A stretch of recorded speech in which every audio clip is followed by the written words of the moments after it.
request AVM Aurangzeb.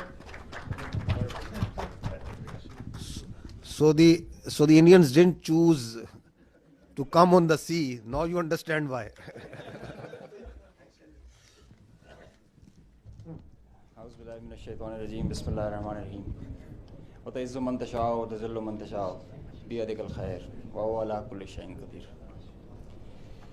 On behalf of Pakistan Air Force, Chief of the Air Staff, Pakistan Air Force, I stand here with you all with deep-rooted humility and gratitude.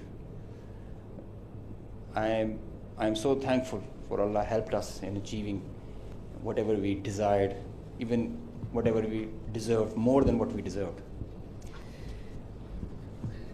For being able to be up to the task for PAF, as they say, second to none. Ladies and gentlemen, as the DGSPR mentioned, I am Deputy Chief of Air Staff Operations. I'll pick up from where I left day before yesterday. PAF versus IF, 6-0. The PAF's response has strengthened Pakistan's national security, alhamdulillah.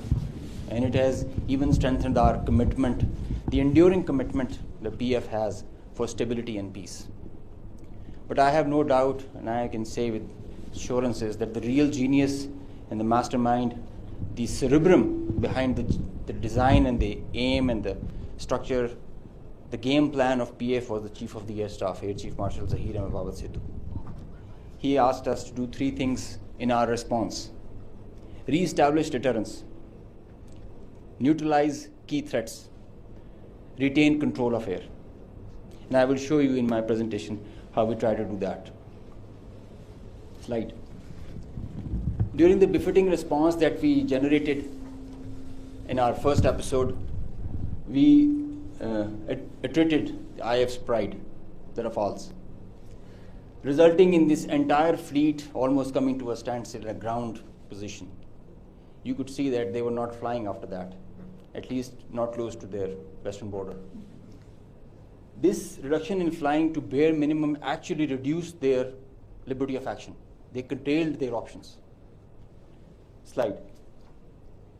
This is the Pakistan's air defense environment. Pakistan air defense environment is offensive, it's integrated, it's credible. And I'll show you. IF initiated having no space with their manned aircraft. They initiated with their unmanned aircraft operations, targeting Pakistan's civilian population and their infrastructure. Here you see all these spots all across the swath of drones and UAVs who are coming inside our territory, which is being picked up by all our radars from the moment they were entering, even before that. Slide. Now, PAF's air defense environment is suitably configured to detect enemies' low RCS radio radar cross-section, high and slow speed platforms. That you can see that they are all visible by the time they are entering. Slide. So the anti-drone systems of Pakistan Air Force and Pakistan Army also, and Navy, they rendered the enemy US drones attacks ineffective by spoofing, jamming, and making their systems, rendering them unserviceable. Slide.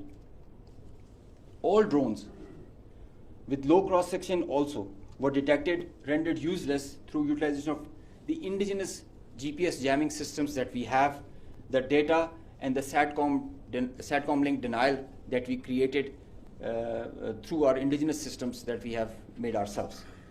So whenever those systems were attacked with the soft kill, they had their error induced into the GPSs and they were going haywire. And whenever they were coming closer to any civil population or civil area of high value, a direct or a hot kill was achieved on them. Slide. So here you can see they were neutralized mid-air with the hard kill whenever they were coming close to any population or any area. Being in a sparsely populated area, they were left all around and they were applied with the soft kill. Slide. Now, after that, when the US chapter was over and they were fearing PAF's retribution, in utter desperation, the IF resorted to a highly escalatory a very irresponsible surface-to-surface and long-range vector application. You can see this is Suratgarh, and this is our base Rafiki. This is our eastern border, and you can see the BrahMos, high-speed BrahMos, traveling almost at 3,000 kilometers per hour, who are going over there and coming, numerous, one after another. And now they were being attacked with PAF's soft kill. We were inducing the errors into them, into the GPSs, which increased their CEP. The probability of missing the target increases. And hard kill was also achieved. Here you see one of the US has gone, if by the end of the slide you see one of the US has overshot the target and gone ahead. And this is the radar picture. You can see that they are going, this BrahMos will miss the target and will go ahead and fall in some no man's land. And they are being, one after another, they are coming back, crossing the borders. They are being picked, they are being picked as soon as they are being launched. So real-time launch, mid-flight and terminal phase of all SSM, PF has the capability. Our air defense system, as I just mentioned, is very offensive, integrated, and credible. So here you see that they are being launched from Bhuj area. This is the southern part of the country. And this is our airfield Bhulari. You must have mentioned, you have seen there were a lot of mention from our counterparts. Here you see this BrahMos is coming. It's almost reaching the target, and you'll see when we will apply the soft kill, look what happened to it. It moved left and then disappeared towards the ground. I mean, this is the radar evidence that we have that so many of their vectors missed the targets. A lot of them did make, because they were throwing like hundreds of them. Next slide. There's one more very interesting thing that I would like you to all see. This is where it is launched from our eastern side towards Jaisalmer. This is our airfield Shahbaz, Jacobabad. Now this BrahMos is crossing on top of Shahbaz, and it is going towards our western border, almost to our neighboring country, towards that. And you can see this is going there, it's going ballistic. Now they are not even threatening their neighbor, they are threatening the regional stability of the whole continent and the larger area.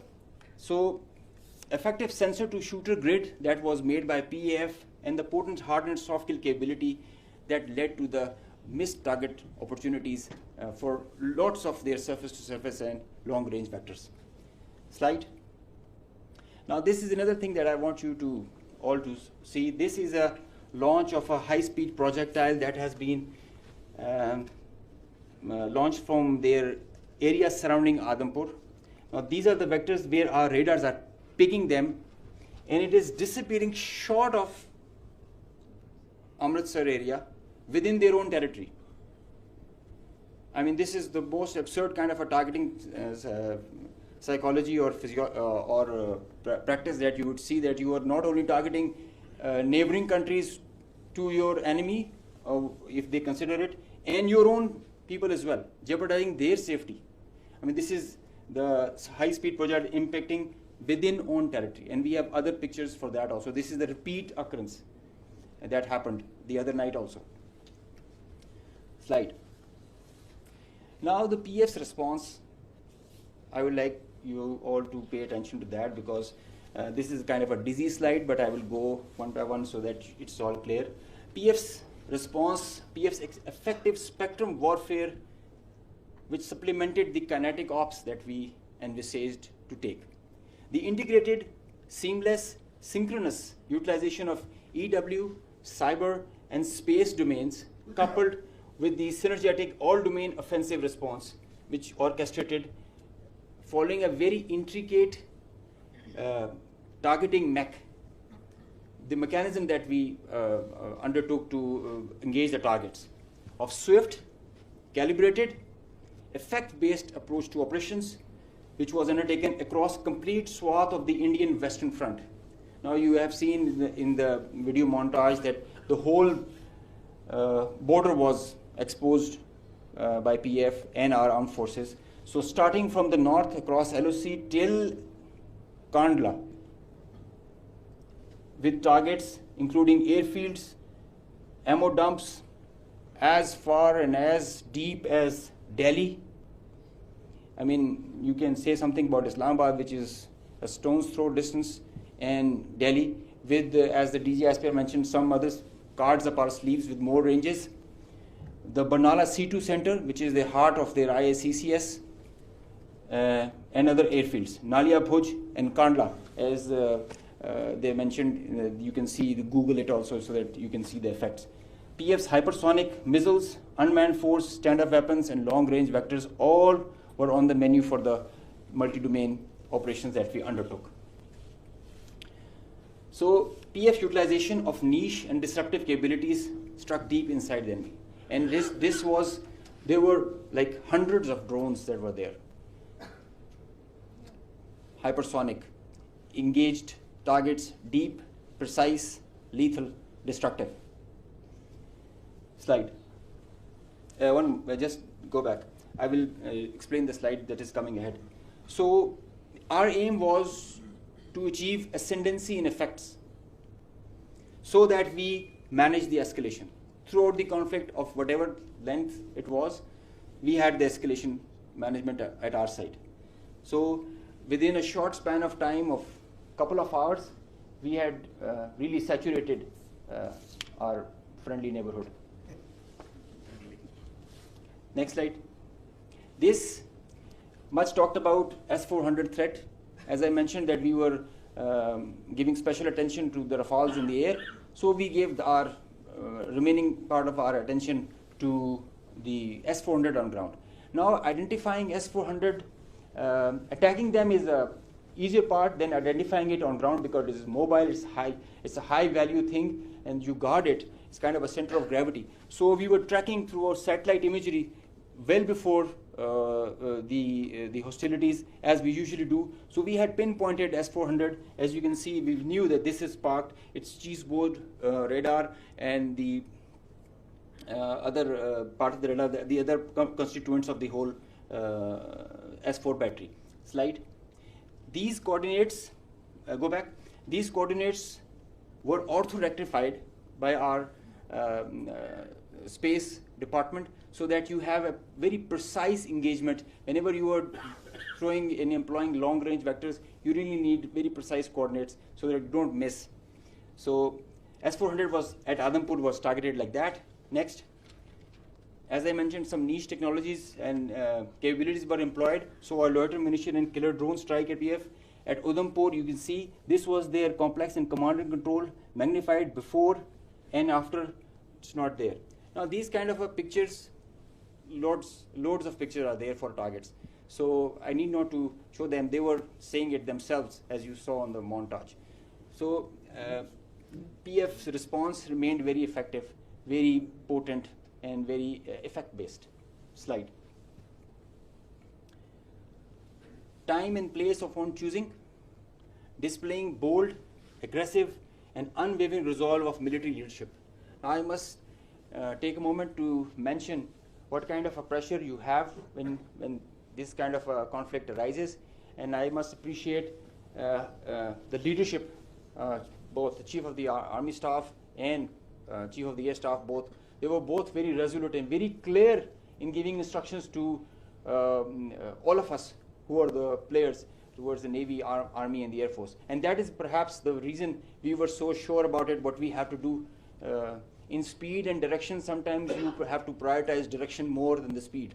So we had the correct directions to follow. Slide. With unprecedented reach, precision, lethality, while avoiding collateral, as we have seen in the video montage. PF hit maximum number of IF airfields in a single operational package since 1971, because they crossed the international border since that, so we had to do that. Slide. While re-establishing deterrence, Pakistan negated the setting of a new normal under the hegemonistic design of a supremacist regime through swift and effective response. Slide. On a closing note, from Pakistan Air Force, PF remains committed to ensure Pakistan's airspace sovereignty and pursue peace with strength. Thank you.